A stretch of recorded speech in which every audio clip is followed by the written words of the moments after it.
इस समय की बड़ी खबर आपको बता दें, ममता बनर्जी का बीजेपी पर बड़ा आरोप, पार्टी तोड़ने की कोशिश की जा रही है। ये ममता बनर्जी कह रही है, पूर्व मुख्यमंत्री पश्चिम बंगाल की, टीएमसी को बीजेपी तोड़ने में लगी हुई है। हमें मीटिंग रैली नहीं निकालने दे रहे हैं। मुसलमानों के साथ हिंदुओं पर भी अत्याचार किया जा रहा है। प्रदेश में 27 की सियासी जंग को लेकर बीजेपी कोई कोर कसर नहीं छोड़ना चाहती। जीत की हैट्रिक लगाने के लिए बीजेपी मिशन 61 पर काम कर रही है। क्या है उत्तर प्रदेश में बीजेपी का ये मिशन 61, दिखाते हैं इस रिपोर्ट में। उत्तर प्रदेश में सत्ता बरकरार करने के लिए बीजेपी उन विधानसभा सीटों पर भी खास फोकस कर रही है जहां उन्हें लगातार हार का सामना करना पड़ा है। इसी रणनीति के तहत बीजेपी प्रदेश की 403 विधानसभा सीटों में से 61 ऐसी सीटों पर जीत का फॉर्मूला तैयार कर रही है जहां पिछले 3 विधानसभा चुनाव में पार्टी जीत दर्ज नहीं कर सकी। 2012, 2017 और 2022 में इन तमाम 61 सीटों पर बीजेपी कभी भी कमल का फूल नहीं लहरा पाई है। ऐसे में ये कहा जा सकता है कि बीजेपी इन 61 सीटों को लेकर अपना मेगा प्लान शुरू कर चुकी है।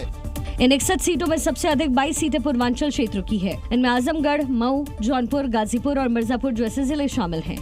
पश्चिमी उत्तर प्रदेश की 13 सीटें भी बीजेपी की विशेष निगरानी में हैं। इनमें सहारनपुर, मुरादाबाद और बिजनौर जैसे जिले शामिल हैं।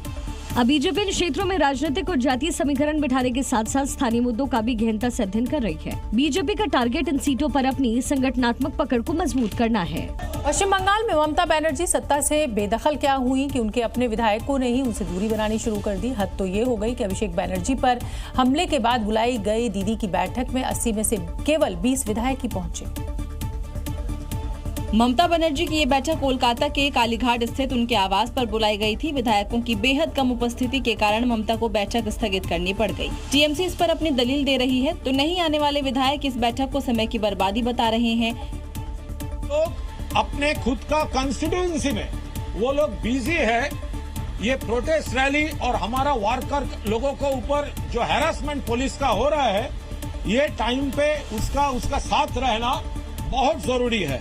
हमको भी अपने बोलने का मौका नहीं मिलेगा। जहां प्रोसेस फॉलो करके विधानसभा का क्या कानून है उसको मद्देनजर रखते हुए अगर आप आगे नहीं बढ़ पा रहे हो तो मीटिंग में जाने का मतलब है वक्त जाया करना, इसलिए मैं नहीं गया। वैसे ये कोई पहला मौका नहीं है। 19 मई को हुई बैठक में भी 15 विधायक नहीं पहुंचे थे। 6 मई की बैठक से भी करीब 30 विधायक गायब थे। नाराजगी की वजह पार्टी के नेता और उपनेता का चयन नहीं करना भी कहा जा रहा है। ऐसे वक्त में जब कल टीएमसी बड़ा विरोध प्रदर्शन करने जा रही है, बैठक में विधायकों का नहीं पहुंचना दीदी के लिए एक और बड़ा झटका है।